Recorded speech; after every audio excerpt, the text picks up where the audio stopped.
야고보서 1장 14절 18절까지 말씀. 오직 각 사람이 시험을 받는 것은 자기 욕심에 끌려 미혹됨이니 내 사랑하는 형제들아 속지 말라.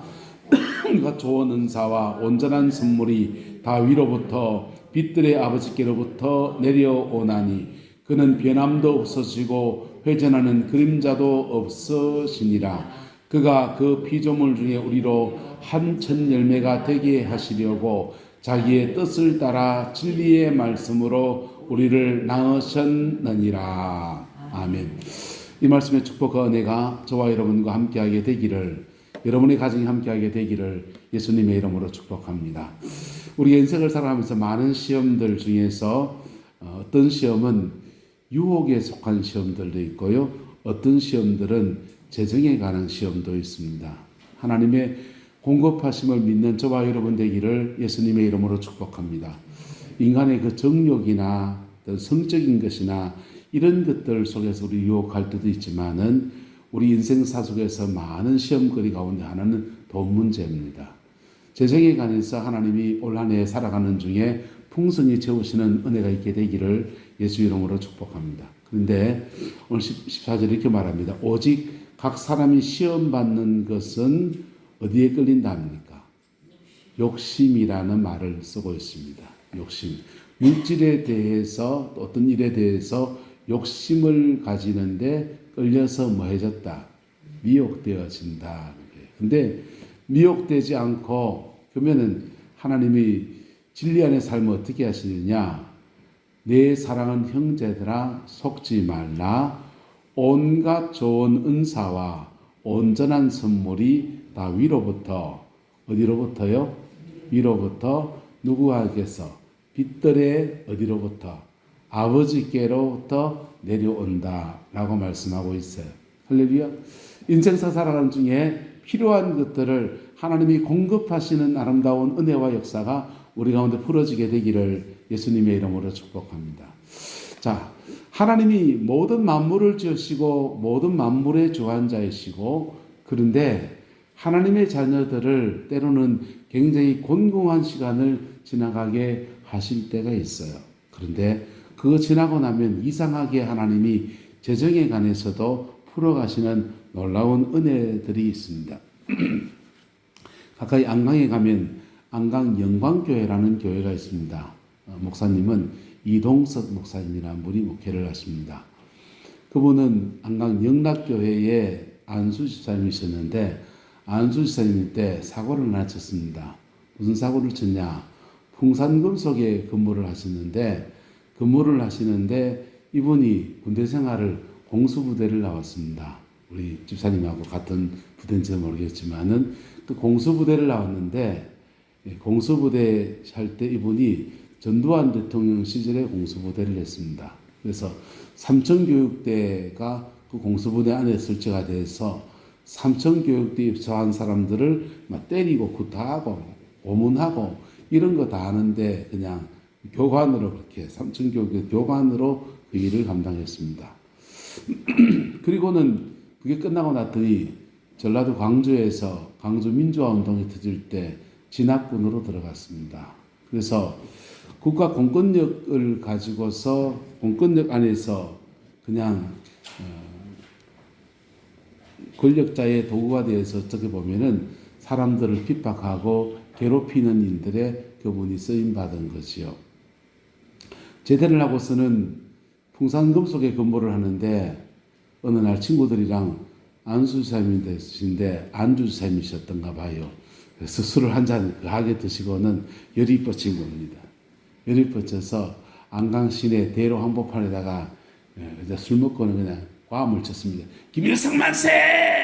이렇게 쳤습니다. 대통령도 싫고 나한테 국가 권력을 빙자해서 사람들을 린치를 가하는 그 직을 맡긴 것에 대해서 불타고가 나서 화가 나서 한 말이었습니다. 화가 나서 한 말이긴 했는데 잡혀갔습니다. 잡아서 보니까 풍산금속 방위산업체의 직원입니다. 이게 상부로 보고가 되면 방위산업체 직원이 김일성 만세를 외쳤다라고 하는 문제가 되면 풍산검소 사장님도 문제가 되고, 그리고 군부대도 문제가 생기고, 경찰관도 자기에게 좋을 게 없습니다. 민간인이 그랬으면 뭐 감금했다가 좀 풀어주고 하면 될 텐데, 지금 이분의 신분이 좀 만만치 않은 일입니다. 사연을 들어보니 이런저런 사연들 속에 그런 겁니다. 밤중에 파출소장하고 그 예비군 부대장하고 풍산검소 사장하고 셋이서 만나서 이야기를 나눴습니다. 어떻게 하면 좋을까? 그때 목사님이 이영우 목사님이 있었습니다. 목사님이 쫓아갔습니다. 쫓아가서 제가 사람 만들어 놓겠습니다. 그래서 수습을 했습니다. 회사를 그만두는 조건으로 그냥 없던 일로 덮는 걸로 했습니다. 그걸 들춰내면 다들 다치니까. 그리고는 이제 풍산검소 그만두고 목사님이 추천을 해서 신학교에 입학을 했습니다. 신학교에 입학을 하고서는 학교를 다니는데 나이가 들어서 신학교를 들어갔더니 아무도 전도사를 써주는 사람이 없습니다. 그래서 졸업장 부친과 함께 개척을 시작했습니다. 교회를 개척해서 목회를 하는데 교회는 잘 안 되고 자꾸만 헌금은 적고 하니까 돈만 자꾸 까먹습니다. 3천만 원 까먹고 4천만 원 까먹고 집 날리고 뭐 날리고 다 날리고는 이제 5, 6천만 원 빚만 잔뜩 짊어졌습니다. 이렇게도 해보고 저렇게도 해봐도 별로 좋은 열매가 맺어지지 않았습니다. 그러다가 이분이 이제 아들을 군에 보냅니다. 두한이라고, 이두한이라고 제 제자입니다. 두한이를 이제 군에를 보내고 난 뒤에 갑자기 너무너무 무서운 생각이 듭니다. 자기는 군에 가서 삼성교육대 교관하면서 사람들 지근지근 밟고 다녔고, 광주에 투입돼 가서 이러저러한 일을 저한테 자세한 얘기는 해주지 않더라고요. 온갖 그 사람이 죽어나가는 그 상황에 던져져서 전시 상황도 아닌데 그렇게 대척점에 서 있던 그런 일들을 했으니까 자기가 군에서 한 짓을 생각하니까 내 아들을 군에 보내놓고 내 아들도 그렇게 사람은 심은 대로 거둔다 가는데 그렇게 거두게 되면 어떡할까 하는 두려운 마음이 들었습니다. 그래서 그때부터 매주마다 두한테 편지 씁니다. 군에 보내놓고 두한아, 널 괴롭히는 놈이 없냐? 있으면 말해라. 아빠가 가서 조지 주구마. 그런 얘기입니다. 그런 편지를 써놓고는 자기가 한 일을 하나님 앞에 회개하기 시작했습니다. 주님, 내가 군 생활하는 중에 이런 일이 있었고 저런 일이 있었고 하나님 앞에 차근차근 회개하기 시작했습니다. 걱정이 되니까 시간 날 때마다 두한이에게 전화해서 너 괜찮냐? 그리고는 이제 두한이 군 생활을 다 끝냈습니다. 군 생활을 다 끝내고 무사히 이제 아들이 제대에 오고 당신도 이제 그 아들 군에 보낸 동안에 하나님 앞에 기도하는 그 시간이 이제 끝난 겁니다. 그리고는 이 자신의 이 벅찬 마음을 아버지 학교에 가서 간증을 했습니다. 아버지 학교에 가서 내가 아버지로서 우리 아들한테 위해서 이런 일이 있었고 내 삶에 이런 일이 있었다라는 간증을 했습니다. 그 간증 들으면서 사람들이 다 울었습니다. 동시대를 살면서 군사정권 하에서 참 본의 아니게 그런 일들 속에 가담되어지고 그 여정을 지나왔던 동시대의 아픔을 같이 느끼면서 모두가 다 울음바다가 됐습니다. 그리고는 이분이 드디어 길이 열리기 시작했습니다. 개척교회 하면서 맨날 빚만 지던 목사님이 갑자기 아버지 학교, 전국의 아버지 학교에 강사로 돌아다니기 시작합니다. 강사로 돌아다니고 군부대 아버지 학교, 교도소 아버지 학교, 온 천지를 아버지 학교를 다니면서 아버지는 어떻게 해야 되는지, 자녀를 위해서 어떻게 기도해야 되는지 그 강의를 하는 때마다 눈물바다가 됩니다. 그런 눈물바다가 되니까 이 강사가 좀 더 팔려가기 시작합니다. 아버지 학교 강의하러 갈 때는 사례비도 받지 않고 그냥 섬겨주러 갔는데 그 다음부터는 교회에서 부르기 시작합니다. 남전도의 헌신 예배 누구를 부를까? 이동석 목사 부르면 최고다. 그래가지고는 전국의 남전도의 강사로 막 돌아다니기 시작합니다. 그리고 기업체에 가서 강의하기 시작합니다. 레퍼토리가 점점 더 늘어나기도 하고 가는 장소가 다양해지기 시작했습니다. 빚만 6천만 원, 7천만 원 졌던 분이 한 2, 3년 강의를 다니면서부터 기업체 강의를 다니면서부터는 뭉태기 돈이 들어오기 시작합니다. 그 돈 받아서 교회에 빚진 거 다 갚고 사례비도 못 받던 교회에서 자기가 제일 많이 헌금하시는 분이 되었어요. 할렐루야. 자, 하나님이 그리고 그분이 말합니다. 야, 내 인생에 이영호 목사한테 끌려가 신학교 갈 때는 참 참담했는데 평생에 제일 잘한 거는 신학교 간 거였다. 그렇게 얘기하십니다. 지금도 안강의 영광교회를 목회하고 계시고 우리 경동노회의 정정 노회장을 하신 분이십니다. 여러분, 인생사 속에서 하나님이 공급하심을 믿을 수 있기를 예수님의 이름으로 축복합니다. 때로는 주님이 우리를 광야와 같은 여정을 지나가게 하실 때가 있어요. 이동석 목사님이 자기 인생의 광야를 지나갈 때는 있는 돈 다 까먹는 시간이었습니다. 그리고 빚만 자꾸 늘어나는 시간이었습니다. 이렇게 해봐도 안 되고 저렇게 해봐도 교회도 안 되고 가정도 안 되고 그런데 그 시간 지나고 피 묻은 십자가 앞에 겸비하는 시간을 지나고 났더니 그 다음부터는 하나님의 공급하심이 쏟아지기 시작했어요. 할렐루야. 두한이는 그 과천교회에 전임 전사하다가 이제는 딴 데 가서 부목사하고 있습니다. 가끔씩 제가 든 제자가 돼서 전화 통화를 합니다. 참 목회를 잘 해요. 아버지의 맥을 이어서 참 주를 섬기는 신실한 사람이 되었고 이동석 목사님도 나름 하나님 앞에 복되게 쓰임받는 그런 종으로 그렇게 걸어가고 있습니다. 하나님이 저와 여러분을 공급하여 주십니다. 믿을 수 있기를 예수님의 이름으로 축복합니다. 이것에 대한 믿음이 없으면 자기의 욕심과 자기의 필요에 따라서 스스로 미혹되어진다는 것입니다. 그리고는 속아버리게 되면 누구한테 속습니까? 마귀한테요. 마귀한테 속습니다. 속아서 그냥 보세요. 이 단추를 차근차근 채워야 될 사람이 이 위에 단추를 끼워놓고는 이렇게 끼우면 어찌 됩니까? 옷이. 와이사스가. 이상하게 되듯이 먼저 하나님 앞에서 먼저 해야 될 일과 나중에 해야 될 일 뒤엉켜가지고 빨리 가려 하다가 빙빙 돌아가는 그런 인생이 되어버린다는 것입니다. 여러분, 하나님이 저와 여러분의 인생의 공급자인 것을 믿을 수 있기를 예수님의 이름으로 축복합니다. 인간은 세 가지 문제를 안고 있습니다. 첫 번째는 인간은 죄의 문제를 안고 있어요.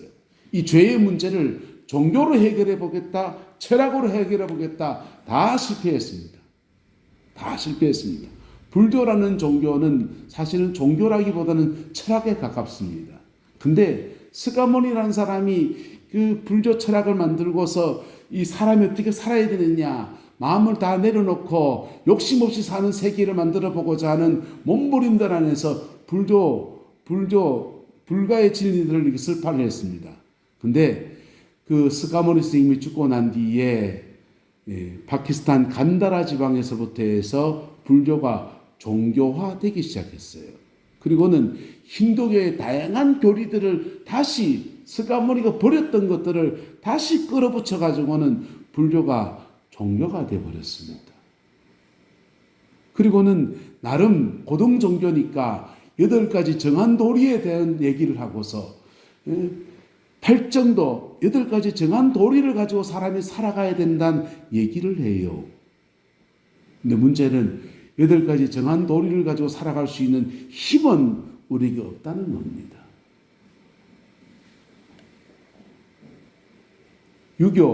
유교는 종교가 아닙니다. 유교는 공자님께서 춘추전국 시대에 나라를 어떻게 다스릴까? 법관은 법으로 엄하게 다스려야 된다 이렇게 주장하고 공자님은 사람을 다스릴 때 인애로 다스려야 된다 이렇게 시작된 겁니다. 인애를 가지고 사람을 다스려야 된다. 통치 철학입니다. 통치 철학이 한국에 들어와서 조선시대 때 유가의 이념을 가지고서 나라를 다스리겠다고 하다가 고려가 불교의 나라였으니까 불교라는 종교를 배척하고 다른 종교를 만들어야 되겠는데 내세워야 되겠는데 마땅한 종교가 없으니까 유가의 진리에다가 종교성을 더해서 유교라는 종교화 시켜 놓은 겁니다. 그런데 그 가르침들이 나쁘지 않지 않습니까? 상강오륜이 나쁜 겁니까? 군군신신 부부자자라고 하는 것들이 나쁜 것들입니까? 팔정도의 정한도리를 가지고 사람을 살아가자고 하는 것들이 나쁜 말입니까? 그렇지 않습니다. 나름 가치가 있는 것들입니다. 그런데 문제는 사람은 그렇게 살아갈 수 있는 힘이 없다는 것입니다. 무엇 때문에요? 인간은 본성적으로 뭘 가지고 있다? 죄성을 가지고 있다는 겁니다. 뭘 가지고 있다고요? 죄성을 가지고 있다는 것입니다. 우리가 인생을 살아가는데 하나님의 공급하심, 하나님의 역사하심에 대한 신뢰가 없으면 재정은 굉장한 다툼의 대상입니다. 그리고 그 다툼의 대상 안에 들어가 보다 보면 우리는 사단에게 속아버리는 일들이 수없이 많이 일어날 수 있습니다. 하나님은 재정에 관해서 저와 여러분들에게 때로는 가난한 시간을 허락하실 때가 있습니다. 그러나 영구히 가난케 하시는 분이 아니십니다. 그분은 그분의 방법대로 우리에게 당신의 것들을 공급하시는 은총을 베풀어 주십니다. 할렐루야. 그 믿음이 저와 여러분의 있기를 예수님의 이름으로 축복합니다. 인간은 세 가지 문제를 안고 있습니다. 죄의 문제를 안고 있습니다. 그 죄를 사하기 위해서 예수 그리스도가 십자가에서 못 박혀 죽임을 당하셨습니다. 인간은 죄를 지었기 때문에 그 다음 파생되는 문제가 또 따라옵니다. 첫 번째 파생되는 문제는 죄인 옆에 있다가 상처받는 것입니다. 인격과 인격을 주고받을 때 사람과 사람 사이에 덕을 나누고 마음을 나누고 인격적 소통이 되어야 되는데 죄가 있는 사람은 사람을 대할 때 죄라는 안경을 가지고 사람을 대합니다. 그래서 자신의 감정대로 사람을 대하고 하다 보니까 주변의 사람들이 상처를 받습니다. 또 하나는 하나님은 죄인은 축복하지 않습니다. 죄인을 축복하지 않으니까 하나님이 그에게 공급하시는 은혜들이 끊어집니다. 그래서 세 번째 문제를 결핍의 문제입니다. 주님은 십자가상에서 하나님의 아들이신데 모든 것을 다 잃어버린 아주 가난한 그냥 죄인 중에 괴수의 모습으로 그렇게 죽임을 당하셨습니다. 그리고 우리에게 고린도후서는 이렇게 말합니다. 한번 따라합시다. 부유하신 이로서 너희를 위하여 가난하게 되신 것은 그의 가난해지심을 인하여 너희로 부자가 되게 하려 함이라. 말 그대로 영적인 부여를 말하는 게 아닙니다. 그 고린도후서 8장은 헌금장이거든요. 헌금과 함께 하나님의 부유함에 대해서 말씀하고 계신 거예요. 하나님이 저와 여러분의 공급자인 것을 믿을 수 있기를 축복합니다. 하나님의 공급자인 것을 믿고 그 믿음 안에서 믿음으로 걸어가면 하나님이 때가 이르면 우리의 삶에 공급하시는 아름다운 은혜들을 베풀어 주십니다. 그래서 온갖 좋은 은사와 온전한 선물이 다 위로부터 빛들의 아버지께로부터 내려온다 라고 말씀하고 있는 겁니다. 그는 그 피조물 중에 우리로 한 천 열매가 되게 하시려고 자기의 뜻을 따라 진리의 말씀으로 우리를 모하셨다. 낳으셨다. 하나님이 모든 만물을 지으실 때 말씀으로 지었습니다. 하지만 아담과 하와를 지으실 때는 흙으로 만드시고 코에다가 생기를 불어넣어서 손수 빚으시고 생기를 부어서 만드셨어요. 그리고 우리를 오늘 보면은 뭐 하셨다고 합니까? 낳으셨다라고 합니다. 뭐 하셨다? 낳으셨다. 낳으셨다는 말은 그분이 우리의 무엇이다? 아버지다 이 말이에요. 하나님이 저와 여러분의 아버지십니다. 그리고 그 아버지 되신 그분이 우리의 삶에 공급하시는 분이십니다. 어떤 사람에게 그럼 공급하시느냐? 하나님의 공급함의 원리를 전 5가지 정리를 해봤는데요. 이거 다 나누는 시간 없겠죠. 제목 한번 봅시다. 같이 읽어서 시작. 필요를 구할 때 주십니다. 같이 시작. 필요를 구할 때 주십니다. 하나님의 공급하심의 첫 번째 원인은 필요를 구하는 사람에게 준다는 것입니다. 하나님은 욕망으로 구하는지 필요를 구하는지 정확하게 아셔요. 그래서 욕심으로 구하는 것에는 응답하지 않습니다. 필요를 구할 때 하나님이 주십니다. 두 번째는 인생에서 그가 심은 것에 대해서 30배, 60배, 100배로 거두게 하십니다.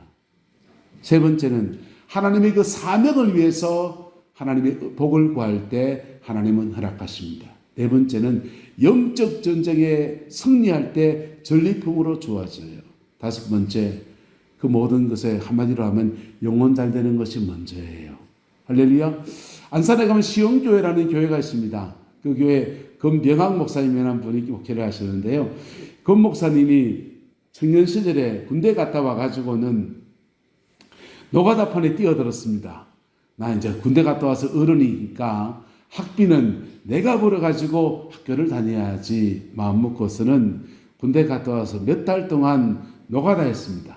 노가다 해가지고는 이제 그 모은 돈 가지고 학비를 내겠다고 그렇게 돈을 모았더랬습니다. 돈 다 모으고 학기가 시작이 되고 이제 그 숙소에서 일을 하면서 그 가까운 교회에 가서 예배드리고 기도하고 그리고 일하고 뭐 그렇게 지냈었는데 일 다 끝내고 이제 학교로 돌아가려고 마지막으로 교회 가서 기도 나고 가야지 나고 기도하러 갔습니다. 갔더니 그 시골 교회가 아주 작은 교회가 그냥 초가집 같은 교회가 있었는데 거기 가니까 교인도 없고 아무도 없는데 프랭카드 하나 붙어 있습니다. 성전 건축을 위한 작정 릴레이 기도에 붙어 있습니다. 그걸 딱 보지 말아서 해야 되는데 그걸 딱 보는 순간 마음에 하나님이 일하는 동안에 외로울 때마다 여기 와서 기도할 때마다 은혜 주었던 것이 생각났습니다. 그래가지고는요, 자기 등록금 하려고 다 모아놓은 것을 그냥 헌금함에다 탁 넣고 그냥 열심히 일한 것 가지고 튼튼한 몸 가지고 부모님 장학금 받아서 또 학교를 다니게 되었습니다. 졸업을 하고 신학을 하고 시흥교회에 부목사를 하고 담임을 나갈 때가 됐는데 안산 지역의 교회가 시흥교회 교회를 개척한다는 겁니다. 개척하고서는 부목사님 중에 한 분을 파송해서 예배당을 지어서 개척을 해주려 하는데 누구를 시킬까 담임 목사님 그러셔요. 그러더니 금명학 목사님 보고 병아가 네 가볼래? 이러더라는 겁니다. 얼떨결에 당첨이 됐습니다. 안산에다가 교회를 개척하는데 시흥교회에서 도와줬으니 교회 이름을 안산 시흥교회라고 이름을 지었습니다. 예배당을 짓는데 교회에서 건축을 다 해줬습니다. 그거 다 해가지고 예배당 딱 짓고 헌당 예배를 딱 드리는데 이분이 대성 통곡을 했습니다. 왜 통곡했냐? 당신이 그때 노가다에서 벌었는 돈에 딱 100배 건축비가 들어간 돈이 자기가 헌금한 돈에 100배가 들었답니다. 하나님이 그가 심은 것에 100배의 축복으로 그렇게 갚아주시더래요. 그러니까 제가 직접 들었습니다. 면전에 차 한잔하면서. 여러분, 하나님 앞에 심은 것들에 대해서 30배, 60배, 100배를 주십니다. 할렐루야. 하나님 앞 사명을 위해서 무언가를 구할 때마다 하나님은 계속해서 공급하여 주십니다. 영적 전쟁은 왜 그러냐 하면 보세요. 하나님은 햇볕을 늘 공급해 주십니다. 그런데 먹구름이 막혀버리게 되면 먹구름이 햇빛을 가려서 햇빛이 제대로 비치지 못하게 합니다. 하나님은 우리에게 공급하시는데 사단이 막아버리게 되면 그게 막혀버리는 겁니다. 근데 영적 전쟁에 승리하게 될 때 하나님이 전리품처럼 온전한 햇살이 내리쬐어지는 축복이 있습니다. 그래서 그 안에서 하나님의 공급하심이 이루어지게 됩니다. 저와 여러분 안에 올 한해 살아가는 모든 고비고비들마다 하나님의 공급하심의 역사가 풀어지게 되기를 예수님의 이름으로 축복합니다. 그 공급하심을 믿는 사람들은 어떻게 살아가느냐? 믿음으로 살아갑니다. 어떻게 해요? 믿음으로 살아갑니다. 믿음으로 살아가고 한 곱이 한 곱이 지나가다 보면 이상합니다. 묶인 것은 풀어주시고 막힌 것은 열어주시면서 그렇게 막 풀어가십니다. 그래서 우리가 악다구니 같이 막 그렇게 챙긴다고 해서 챙겨지는 게 아니고 그렇게 하다 보면 뒤엉켜가지고 나중에 풀 수 없는 문제들이 너무나 많이 생깁니다. 낮에 나는 야곱이라는 사람이 아버지의 유산을 받는 문제에 관해서 팥죽 한 그릇으로 형에게 장자의 명분을 샀습니다. 장자의 명분을 사면 이스라엘 법은 장자는 2몫을 받고 차자는 1몫을 받습니다. 그래서 셋을 나눠서 둘을 장자가 가지고 둘째가 하나를 가지게 되는 겁니다. 팥죽 한 그릇으로 장자의 명분을 샀으니까 아버지 유산의 3분의 1은 야곱이 받게 돼 있고 3분의 1은 에서가 받게 되어 있었습니다. 그게 마음에 안타까웠는지 아버지 이삭이 하나님의 축복은 형 에서를 주려고 했는데 이것도 엄마하고 짝짝꿍이 돼서 그걸 속였습니다. 그래서 아버지의 축복권도 받고 장자권도 가진 사람이 되었습니다. 문제는 그렇게 축복권 받고 장자권을 가졌는데 그 다툼들 속에서 엉클어지니까 형제가 적이 되었습니다. 죽이네 살인에 난리가 났습니다. 그래서 외삼촌 라반의 집으로 도망자가 되었고 쫓겨가는 자가 되었습니다. 아버지 재산의 3분의 2의 권리는 다 나가졌고 기름 한 병 들고만 가야만 했습니다. 근데 감사한 것은 하나님의 은혜입니다. 감사한 것은 무엇이라고요? 하나님의 은혜입니다.